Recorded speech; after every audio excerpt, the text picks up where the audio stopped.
Right. அஸ்ஸலாமு அலைக்கும். Good evening. பேசுறது கிளியரா கேக்குதா?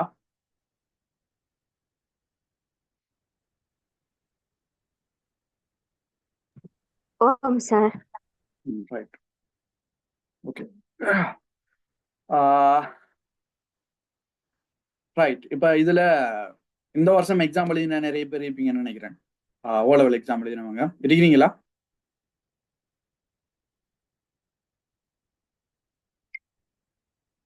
இந்த வருடம் ஓ லெவல் எக்ஸாம் எழுதி முடிச்சவங்க 27 பேஜ் இருக்கிறீங்க தானே?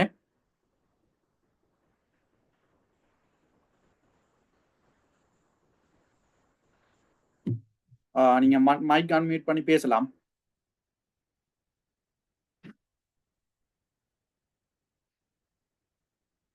ரைட். அப்படி இல்லைன்னா chat பாக்ஸ்லயே போடலாம். ஓகே. ரைட்.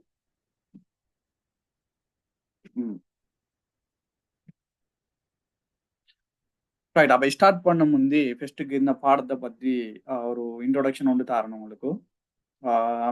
சிலவங்க வந்து ஓ லெவல்லையும் வந்து எக்ரி சயின்ஸ் எடுத்தவங்க இருப்பீங்க. ஏ லெவலை பொறுத்த வரைக்கும் எக்ரி சயின்ஸ் பாடம் மட்டும் இல்லாம பொதுவா நான் கொமனா பேசுறேன். ஏ லெவலை பொறுத்த வரைக்கும் வந்து நீங்க எவ்வளவுக்கு ஹார்ட் ஒர்க் பண்ணி படிக்கிறீங்களோ அவ்வளவுக்கு வந்து நீங்க நல்ல ரிசல்ட்ஸ் எடுக்கலாம். இப்ப ஓ லெவல் மாதிரி கெட்டித்தனத்தை நம்பி படிக்கிற ஒரு என்ன ஒரு ஒரு பாடம் இல்ல ஏ லெவல்ல இருக்கக்கூடிய அனைத்து பாடங்கள். கெட்டித்தனத்தை நம்பி உங்களோட கெட்டித்தனத்தை நம்பி நீங்க எதுவும் சாதிக்க இயலாது ஏ லெவலை பொறுத்த வரைக்கும். சரியோ? இதுக்கு நிறைய எக்ஸாம்பிள்ஸ் இருக்கு. நம்ம அடுத்தடுத்த கிளாஸ சொல்றேன். அப்ப நீங்க எவ்வளவுக்கு ஹார்ட் ஒர்க் பண்ணி படிக்கிறீங்களோ அதுக்கேற்ற மாதிரி தான் உங்களோட ரிசல்ட்ஸும் வரும். நீங்க நல்லா ஹார்ட் ஒர்க் பண்ணி படிச்சீங்கன்னு சொன்னா நல்ல ரிசல்ட்ஸ் வரும்.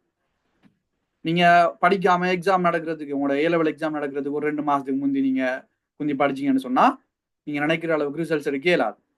சரியா? ரைட். அப்ப இப்படி ஏ லெவலுங்கிறது ஒரு உங்களோட ஃபியூச்சரை தீர்மானிக்கக்கூடிய ஒரு பிரிவு. அப்ப இந்த ஏ லெவலை நீங்க சரியாக பயன்படுத்திக் கொள்ளணும். ஓ லெவல்ல நீங்க என்ன 9A எடுத்தாலும் ஒன்றுதான், நீங்க என்ன 9C எடுத்தாலும் ஒன்றுதான். சரியா? நீங்க ஓ லெவல்ல எடுக்கக்கூடிய 9A எல்லாம் வந்து ஏ லெவலுக்கு என்ன செய்யாது, கணக்காகாது. ஏ லெவல்ல ஓ லெவல்ல 9A எடுத்து ஏ லெவல்ல 3S எடுத்த பிள்ளைகளும் இருக்கு. அதே மாதிரி ஏ லெவல்ல 3 விக்கெட் போன பிள்ளைகளும் இருக்கு. W எடுத்து ஃபைல் ஆகி போன பிள்ளைகளும் இருக்கு. ஆனா ஓ லெவல் எடுத்தீங்கன்னு சொன்னா 9 எடுத்திருப்பாங்க. சரியா? அப்ப இப்படி எல்லாமே இருக்கு. அப்ப ஏ லெவல்ங்கிறது உங்களோட வாழ்க்கையை தீர்மானிக்கக்கூடிய ஒரு ஒரு ஒரு என்ன சொல்ற ஒரு அட்வான்ஸ் லெவலான ஒரு விஷயம். அப்ப இதை நீங்க எவ்வளவுக்கு சரியாக பயன்படுத்துறீங்களோ அவ்வளவுக்கு நீங்க என்ன செய்யலாம், உயர்ந்து கொண்டு போகலாம். இப்ப உதாரணத்துக்கு நீங்க ஆர்ட்ஸ் ஏ லெவல்ல கலைத்துறையை தெரிவு செஞ்சு படிக்கிறீங்கன்னு வைங்களேன். இப்ப கலைத்துறையை தெரிவு செஞ்சு நீங்க படிக்கிற நேரம் டாப் கோர்ஸ்ன்னு சொன்னா எல்எல்பி தானேண்ணா. இப்ப நிறைய பேர் வந்து ஆர்ட்ஸை சூஸ் பண்ணி படிக்கிறதுக்கு முக்கியமான காரணம் என்ன, லோ ஃபேக்கல்டி போகணும்னு சொல்லி. அப்ப லோ ஃபேக்கல்டி நீங்க போகணும்னு சொல்லி சொன்னா அதுக்கு என்ன, எக்ஸாம் நடக்கிறதுக்கு 2 மாசம் 3 மாசத்துக்கு முந்தி படிச்சு லோ ஃபேக்கல்டி போயிடலாம். சரியா? நீங்க ஸ்டார்ட்ல இருந்து என்ன செய்யணும், ஹார்ட் ஒர்க் பண்ணி படிக்கணும். அடுத்து இலங்கையை பொறுத்த வரைக்கும் இல்ல ஆர்ட்ஸ்லாம் வந்து நிறைய புள்ளியல் பாடங்கள் எடுக்கிறேன்னா அப்ப அந்த புள்ளியல் எல்லாம் நீங்க என்ன செய்யணும், போட்டி போட வேண்டி இருக்கு. அதே மாதிரி தான் என்ன, இப்ப பயோ படிக்கிற உள்ள மெடிசின் போய் யோசிக்கும். அப்ப மெடிசின் போறது சாதாரண விஷயம் இல்லையே, எவ்வளவு கஷ்டப்பட்டு ஹார்ட் ஒர்க் பண்ணி படிக்கணும்னா. அப்ப இப்படி எல்லாமே இது. அப்ப ஏ லெவலை பொறுத்த வரைக்கும் நீங்க எவ்வளவுக்கு ஹார்ட் ஒர்க் பண்ணி படிக்கிறீங்களோ அவ்வளவுக்கு தான் என்ன நீங்க உயர்ந்து கொண்டு போவீங்க. ஸோ சரியாக பயன்படுத்தி கொள்ளுங்க ஏ லெவலை. இப்ப நம்மளோட பாடத்துக்கு வருவோம். எக்ரி சயின்ஸ்ங்கிறது நீங்க ஆர்ட்ஸ் படிக்கிற நீங்க கலைப்பிரிவில் ஆர்ட்ஸ் ஸ்ட்ரீம்னு சொன்னாலும் நீங்க எடுக்கலாம், டெக்னாலஜி ஸ்ட்ரீம்னு சொன்னாலும் எடுக்கலாம். பயோ படிக்கிறவங்க பிசிக்ஸுக்கு பதிலாக தெரிவு செய்யக்கூடிய ஒரு பாடம் இது. ஆனா நீங்க பிசிக்ஸை விட்டு இந்த பாடம் எடுத்து படிச்சீங்கன்னு சொன்னா நீங்க மெடிசின் வந்து போயிடலாம். ஏன்னா ரைட். அப்படி எல்லாமே இருக்கு. அப்ப உங்களுக்கு ஏத்த மாதிரி நீங்க பாடத்தை சூஸ் பண்ணிக்கொள்ளும். முக்கியமாக ஆர்ட்ஸ் ஸ்ட்ரீம்ல இருக்கிறவங்க கட்டாயம் இந்த பாடம் உங்களுக்கு உங்களோட சட் ஸ்கோரை உயர்த்தி தரக்கூடிய ஒரு பாடமாக உங்களுக்கு என்ன செய்யும்னு சொன்னா அமையும். சரியா? ரைட்.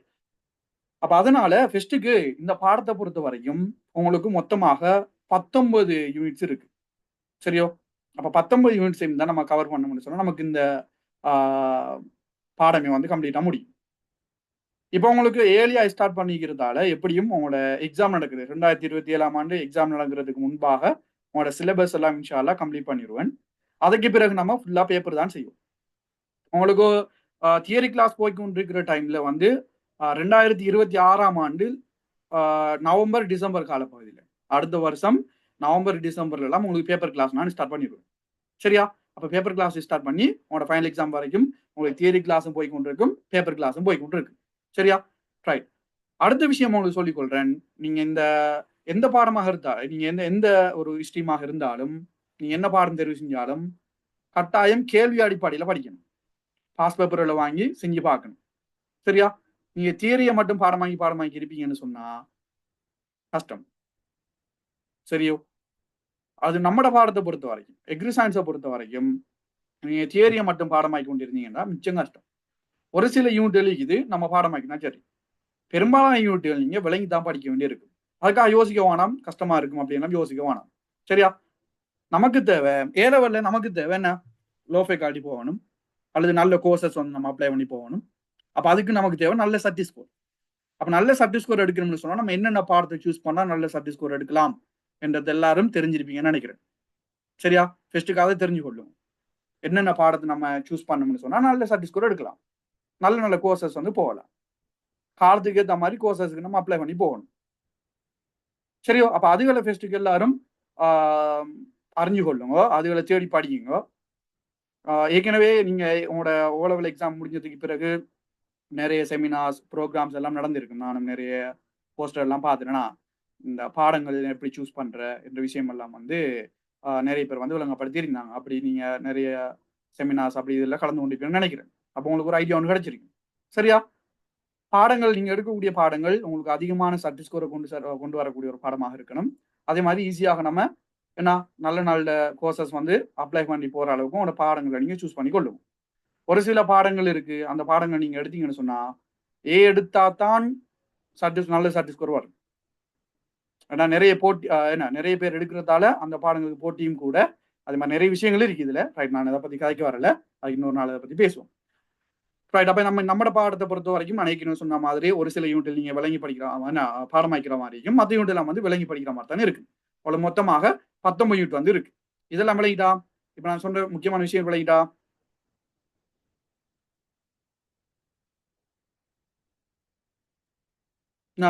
விளங்கிட்டா? ரைட், விளங்கிட்டு. Okay, right. இப்ப இந்த நம்மட விவசாய விஞ்ஞானம் பாடத்தை எடுக்கிறதுல பிள்ளைகளுக்கு இருக்கக்கூடிய ஒரு சவால் என்னன்னு சொன்னா, ஸ்கூல்ல டீச்சர்ஸ் இல்லாது. அப்படி ஒரு சிக்கல் நிறைய இடங்கள் இருக்கு.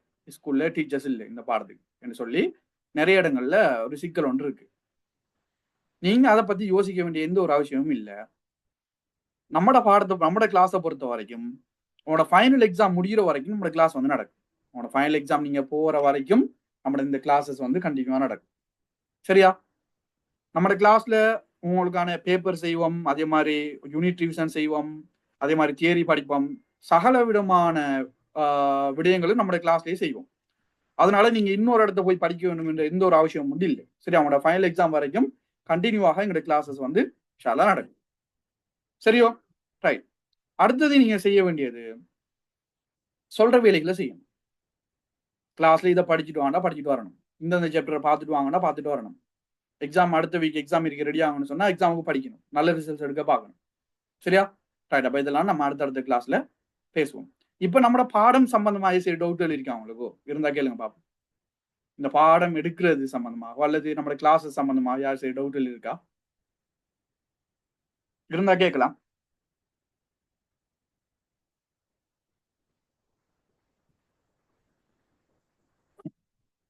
நீ சட்ல சரி போடலாமா? சட்ல சரி போடலாம். ஆரம்ப காலங்கள்ல நாங்க 2021ஆம் ஆண்டு ஸ்டார்ட் பண்ணோம் எங்களோட கிளாஸஸை.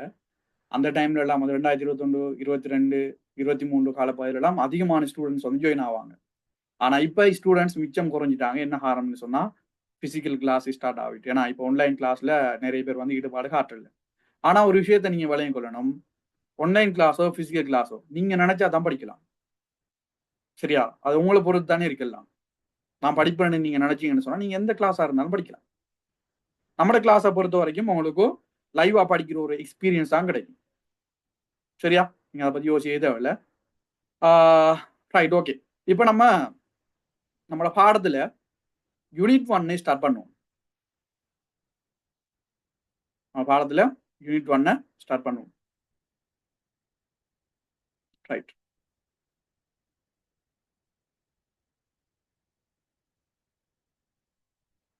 ஓகே. இப்ப நம்ம பாடத்துல முதலாவது யூனிட் வந்து பாத்தீங்கன்னு சொன்னா இலங்கையினுடைய விவசாய அபிவிருத்தி. இலங்கையினுடைய விவசாய அபிவிருத்தி தான் நம்மட இதுல இருக்கிற முதலாவது யூனிட். சரியா? ரைட். இப்ப இந்த யூனிட்டை பொறுத்த வரைக்கும் பிள்ளைகள் எக்ரிகல்ச்சர் ரிலேட்டடான ஒரு யூனிட் தான் இது. அதே மாதிரி பாத்தீங்கன்னு சொன்னா ஹிஸ்டரி சம்பந்தமான சில விஷயங்கள் மாதிரி இருக்குது. சரியா? ஓகே. ஃபர்ஸ்ட்டுக்கு நம்ம இந்த நம்ம எக்ரி சயின்ஸை பொறுத்த வரைக்கும் என்னென்ன யூனிட் இருக்குன்னு சொல்லி எழுதிட்டு வருவோம். சரியா? என்னென்ன யூனிட் இருக்குன்னு சொல்லி பார்த்துட்டு வருவோம். ரைட். அப்ப அந்த வகையில எல்லாரும் எழுதி கொள்ளுங்க. நான் பேசுற விளங்குதா எல்லாருக்கும்? நான் பேசுற விளங்குதா? ஓம் சார். ரைட். விளங்கலன்னா கேட்கணுமா? ரைட், எடுங்க. நம்ம என்னென்ன யூனிட்ஸ் சார் இருக்கு? இந்த பிடிஎஃப் போட்டுட்டீங்களா? இல்ல நான் அந்த பிடிஎஃப் இதுக்கு பிறகுதான் போடுவேன். சரியா? Okay sir. என்னென்ன யூனிட்ஸ் இருக்குன்னு சொல்லி பார்த்துட்டு வருவோம். ஓகே. ஃபர்ஸ்ட் யூனிட் எழுதிக்கொள்ளுங்க. மோலா யூனிட் இலங்கையின் விவசாய அபிவிருத்தி. இலங்கையின் விவசாய அபிவிருத்தி. இலங்கையின் விவசாய அபிவிருத்தி.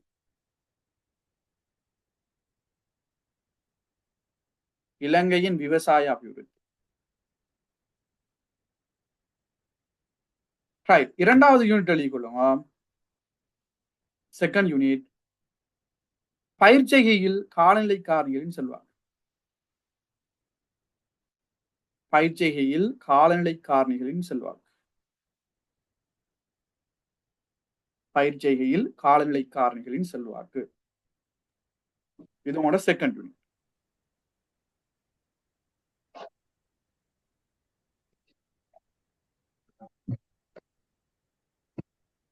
ரைட். தேர்ட் யூனிட் எழுதிக்கொள்ளுங்க. உங்களோட மூன்றாவது யூனிட் எழுதிக்கொள்ளுங்க. மண் இரசாயனம். மண் இரசாயனம். மண் இரசாயனம், soil chemistry. மண் இரசாயனம்.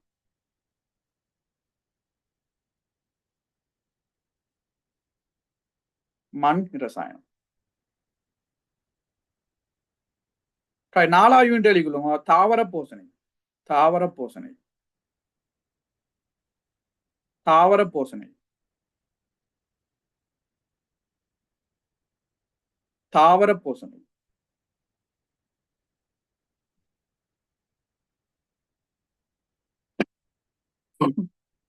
தாவர போசனை. ஐந்தாவது யூனிட் எழுதிக்கொள்ளுங்க. நிலம் பண்படுத்தல் மற்றும் பயிர் தாவிப்பு.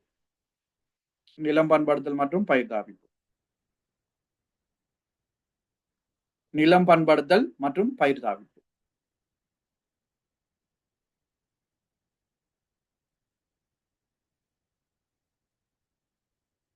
நிலம் பண்படுத்தல் மற்றும் பயிர் தாவிப்பு.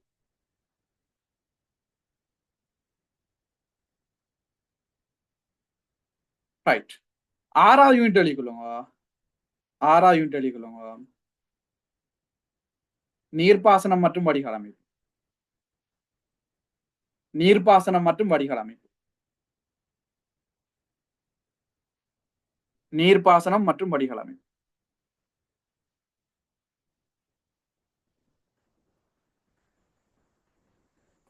நீர்ப்பாசனம் மற்றும் வடிகால் அமைப்பு.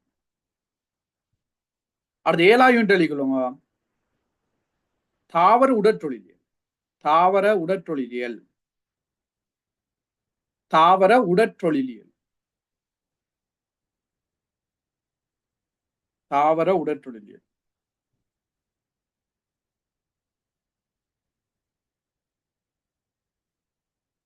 தாவர உடற்றொழிலியல்.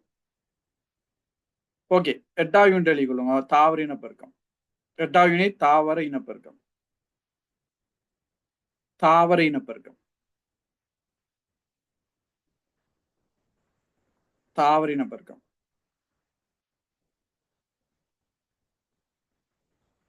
தாவர இனப்பெருக்கம். 9 யூனிட் எழுதிக்கொள்ளுங்க. தாவர இனவிருத்தி. தாவர இனவிருத்தி. தாவர இனவிருத்தி.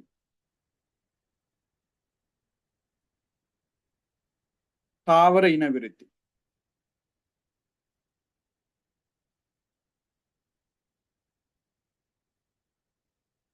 ரைட். தாவர இனவிருத்தி எழுதியாச்சா?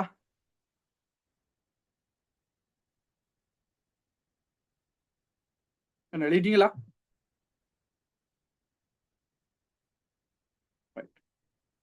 10 யூனிட் எழுதிக்கொள்ளுங்க. ஆளுகை நிபந்தனையின் கீழான பயிற்சிகள். ஆளுகை நிபந்தனையின் கீழான பயிற்சிகள். ஆளுகை நிபந்தனையின் கீழான பயிற்சிகள். 10 யூனிட். ஆளுகை நிபந்தனையின் கீழான பயிற்சிகள். ஓகே. 11வது யூனிட் எழுதிக்கொள்ளுங்க. மண்ணின்றிய பயிற்சிகள். மண்ணின்றிய பயிற்சிகள். 10 யூனிட் வந்து ஆளுகை நிபந்தனையின் கீழான பயிற்சிகை. 11 யூனிட் வந்து மண்ணின்றிய பயிற்சிகை. மண்ணின்றிய பயிற்சிகை. மண்ணின்றிய பயிற்சிகை.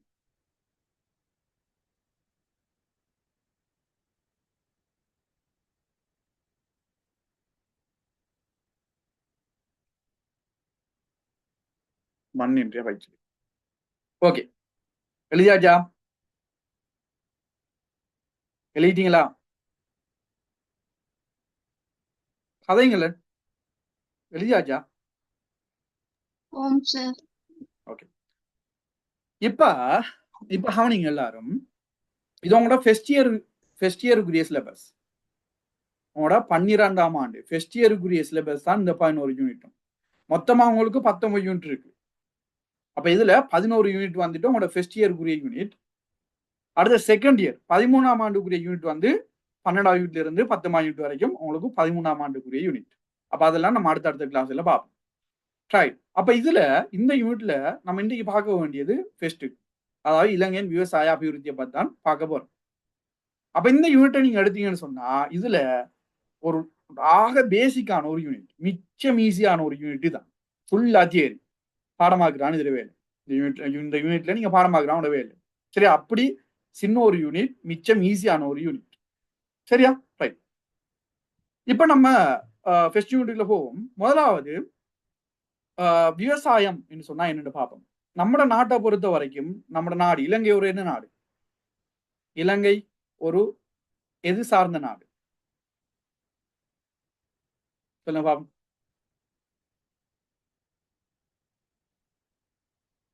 இலங்கை ஒரு தொழில்நுட்பத்துல டெவலப் ஆன ஒரு நாடா, அல்லது விவசாயம் சார்ந்த ஒரு நாடா, அல்லது என்ன எது சார்ந்த ஒரு நாடு? பெட்ரோலியம் சார்ந்த ஒரு நாடா? நம்ம நாட்டில் இருக்கக்கூடிய முக்கியமான ரிசோர்ஸ் என்ன? விவசாயம் சார். விவசாயம். எக்ரிகல்ச்சர் தான் நம்ம நாட்டினுடைய அடிப்படை. அதை நம்பித்தான் நம்ம நாடு இருக்கு. சரியோ? இப்ப உலகத்தை நீங்க எடுத்தீங்கன்னு சொன்னா உலகத்துல வந்து சனத்தொகை வந்து கூடிக்கொண்டு போகுது. காலத்துக்கு காலம் சனத்தொகை வந்து அதிகரிச்சு கொண்டு போகுது. இப்ப நீங்க ஜியோகிராபி எடுத்தா ஜியோகிராபில நீங்க படிப்பீங்க. சரியா? உலகத்துல சனத்தொகை இப்ப கிட்டத்தட்ட 8 பில்லியனை தாண்டி போய்கொண்டு இருக்கு உலக சனத்தொகை. இப்படி சனத்தொகை கூட கூட வந்து நம்ம உணவு அதிகரிக்க வேண்டிய தேவை ஒன்று இருக்கு. சரியா? இப்ப எவ்வளவுதான் பெரிய ஒரு ஆளாக இருந்தாலும் உணவுங்கிறது தான் மிக அடிப்படையான ஒரு தேவை. ஏன்னா நீங்க ஒரு சயின்டிஸ்டா இருக்கலாம், நீங்க யாராக இருந்தாலும் உணவுங்கிறது ஒரு அடிப்படை தேவை. அப்ப உலகத்துல சனத்தொகை கூடிக்கொண்டு போகுதோ அதுக்கேற்ற மாதிரி நம்ம உணவு உற்பத்தியை கூட்டிட்டு போகணும்னு சொல்லி சொன்னால் உணவு உற்பத்தியை வந்து என்ன செய்யணும்? மக்கள் தொகைக்கு ஏற்ற மாதிரி நம்ம அதிகரிக்கணும். மக்கள் தொகைக்கு ஏற்ற மாதிரி நம்ம என்ன செய்யணும்? அதிகரிக்கணும். சரியா? ரைட். இப்ப நீங்க பாத்தீங்கன்னு சொன்னா உங்களுக்கு தேவையான உணவு வந்து ஒவ்வொரு நாளும் உங்களுக்கு கிடைக்குதா? இப்ப உங்களுக்கு தேவையான உணவு, உங்களோட குடும்பத்துக்கு தேவையான உணவு ஒவ்வொரு நாளும் உங்களுக்கு கிடைக்குதா?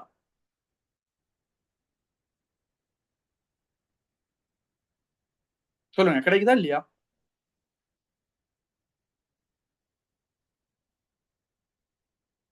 என்ன இப்ப உங்களுக்கு தேவையான உணவு உங்களோட ஃபேமிலிக்கு தேவையான உணவு உங்களுக்கு கிடைக்குதா? ஆம் சார். கிடைக்குது. இப்ப உலகத்துல 8 பில்லியன் மக்கள் இருக்கிறாங்க.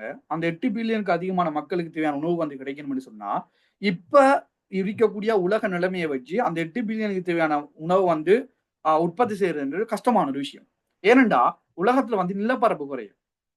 உலகத்துல வந்து எப்படி? நிலப்பரப்பு குறையும். பாருங்க, அடிக்கடி அந்த என்ன மனித தொகை, மனித குடித்தொகை கூட கூட கூட குடியிருப்புகள் அதிகமா உருவாகும். மனிதன் வாழ்றதுக்கு அதிகமான இடத்த தேடுவான். அப்ப அதிகமாக நிலப்பரப்பு மனிதன் வீடுகள் கட்டுறதுக்கு பயன்படுத்தினான்னு சொன்னா, பயிர் செய்வதற்கான நிலப்பரப்பு என்ன செய்யும்? என்ன செய்யும்? கூடுமா குறையுமா? குறையும். குறையும். பாருங்க, பயிர் செய்யறதுக்கான நிலப்பரப்பு குறைஞ்சு கொண்டு வருது. மக்கள தொகை கூடிக்கொண்டு போகுது என்று சொல்லி சொன்னால், இது ஒரு சாதகமான ஒரு விஷயமா? இது நன்மையான ஒரு விஷயமா?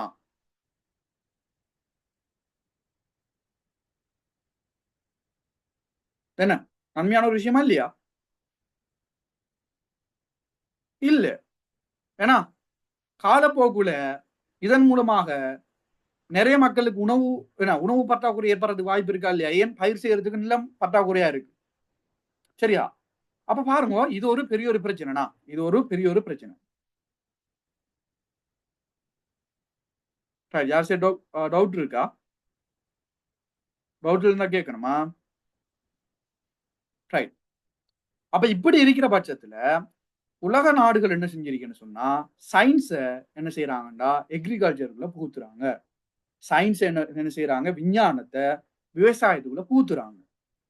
அப்ப சயின்ஸ்ல இருக்கக்கூடிய கோட்பாடுகள், அங்க இருக்கக்கூடிய முக்கியமான விஷயங்கள் என்ன செய்றாங்கன்னா, அக்ரிகல்ச்சர்க்குள்ள புகுத்துறதால, அக்ரிகல்ச்சர்ல அதிகமாக சயின்ஸ் பயன்படுத்தப்படக்கூடிய ஒரு துறையாக இருக்கு. இந்த விஞ்ஞானம் பயன்படுத்தக்கூடிய ஒரு துறையாக விவசாயத்துறை வந்து இருக்கு.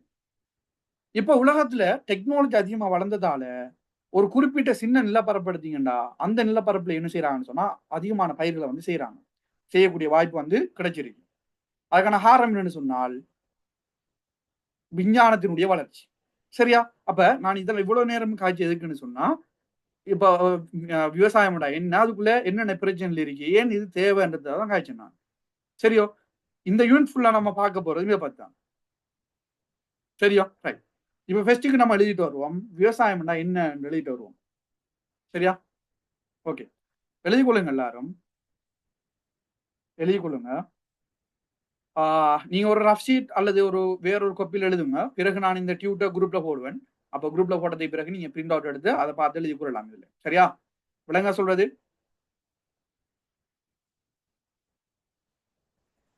சொல்ல விளங்குதா? ஆம் சார். ரைட். அப்ப ஃபர்ஸ்ட் பாயிண்ட் எழுதிக் கொள்ளுங்க.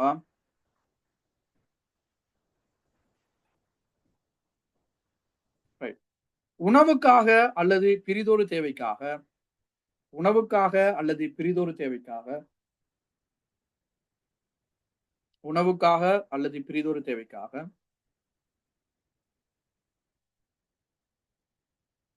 உணவுக்காக அல்லது பிறிதொரு தேவைக்காக அல்லது யாதேனும் பொருளாதார அனுகூலத்துக்காக அல்லது யாதேனும் பொருளாதார அனுகூலத்துக்காக அல்லது யாதேனும் பொருளாதார அனுகூலத்துக்காக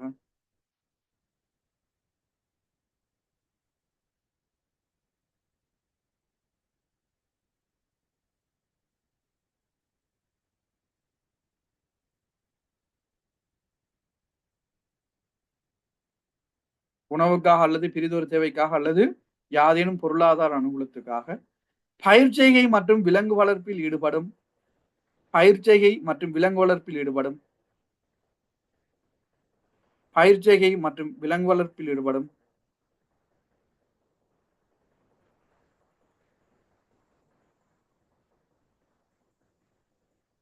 பயிர்ச்செய்கை மற்றும் விலங்கு வளர்ப்பில் ஈடுபடும் ஒரு கலையும் விஞ்ஞானமும் ஒரு கலையும் விஞ்ஞானமும் ஒரு கலையும் விஞ்ஞானமும் விவசாயம் எனப்படும். ஒரு கலையும் விஞ்ஞானமும் விவசாயம் எனப்படும்.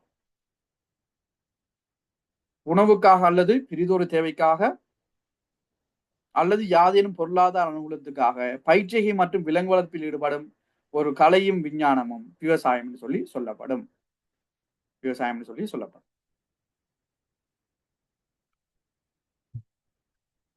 ரைட், எழுதிட்டீங்களா? எழுதியாச்சா?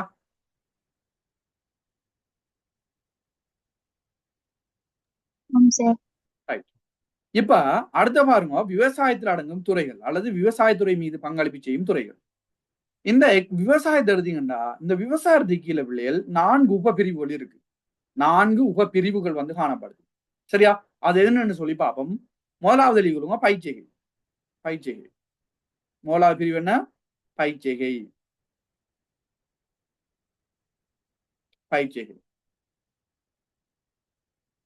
இரண்டாவது எழுதிக்கொள்ளுங்க, விலங்கு வளர்ப்பு. விலங்கு வளர்ப்பு. முதலாவது பயிர்ச்செய்கை, இரண்டாவது வந்து விலங்கு வளர்ப்பு.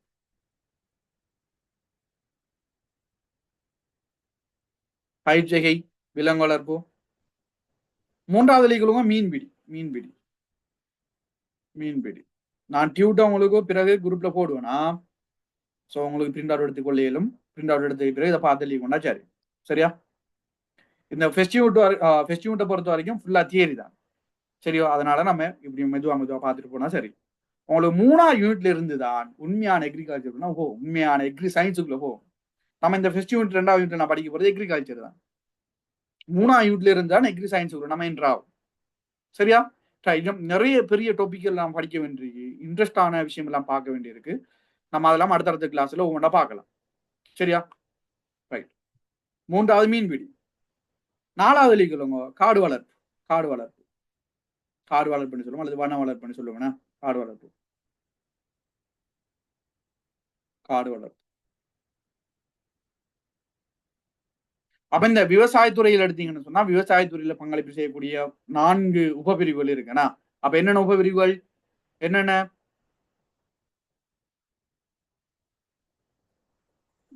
பயிர்ச்செய்கை, விலங்கு வளர்ப்பு. பயிர்ச்செய்கை, பயிர்ச்செய்கை, விலங்கு வளர்ப்பு, மீன்பிடி, காடு வளர்ப்பு. காடு வளர்ப்புனா எஸ், காடு வளர்ப்பு. சரியா? ரைட். இப்ப இந்த 4 துறைகளும் வந்து பயிர்ச்செய்கை மீது இந்த விவசாயத்தில் இருக்கக்கூடிய துறைகள். இப்ப நம்ம பாஸ் பேப்பர் எல்லாம் வாங்கணும். அடுத்தடுத்த கிளாஸ்ல நான் சொல்லுவேன். இரண்டா பாஸ் பேப்பர் கேள்வி எல்லாம் வந்து இருக்கு. நம்மட ஒவ்வொரு கிளாஸ்லயும் வந்து ஒவ்வொரு செக்ஷன் படிக்கிற நேரம் அதுல என்ன பாஸ் பேப்பர் கேள்வி வந்திருக்குன்றலாம் பார்த்துட்டு போவோம். சரியா? இது ஃபர்ஸ்ட் கிளாஸ்ன்றதால இன்னொரு 2-3 கிளாஸ்ல இப்படி நம்ம நார்மலா கொண்டு போவோம். அதுக்கு பிறகு வந்து என்ன செய்யணும்னு சொன்னா மிச்சம் இன்ட்ரெஸ்டா போவோம். அடுத்தது பாஸ் பேப்பர் எல்லாம் வாங்க வேண்டி வரும். நான் அடுத்தடுத்த கிளாஸ்ல சொல்லுவேன். சரியா? ரைட். இப்ப அடுத்த பாருங்க, விவசாயத்துக்கு அடிப்படையாக அமையும் தூய பிரயோக விஞ்ஞானங்களின் ஒரு சேர்மானமே விவசாய விஞ்ஞானம் என்று சொல்லி சொல்லப்படுதாம். ரைட். அது என்னது? தூய விஞ்ஞானம், பிரயோக விஞ்ஞானம். என்னது? தூய விஞ்ஞானம் என்றா என்ன? பிரயோக விஞ்ஞானம் என்றா என்ன? யாருக்கு தெரியும்? சரி, ஐடியால இருக்கா? தூய விஞ்ஞானம் என்பது முதன்மையான கோட்பாடுகள் அடிப்படையாக கொண்டது. பிரயோக விஞ்ஞானம் என்பதுண்டா தூய விஞ்ஞானம் வந்து அப்படியே பிரயோக விஞ்ஞானத்துல பிரயோகிக்கப்படும். Yes, very good. ஏன்னா எஸ், அதாவது தூய விஞ்ஞானம் என்பது பியூர் சயின்ஸ். Pure science. இப்ப உதாரணத்துக்கு சொல்லுவோமே, நியூட்டனின் விதிகள். ஓலவெல்ல படிச்சு ஞாபகம் இருக்கா? கிரேட் 10 ஓலவெல்ல படிச்சு ஞாபகம் இருக்கா? நியூட்டன் விதி எத்தனை விதி இருக்கு நியூட்டனுக்கு? நியூட்டன் எத்தனை விதியை சொல்லியிருக்கிறார் முக்கியமா?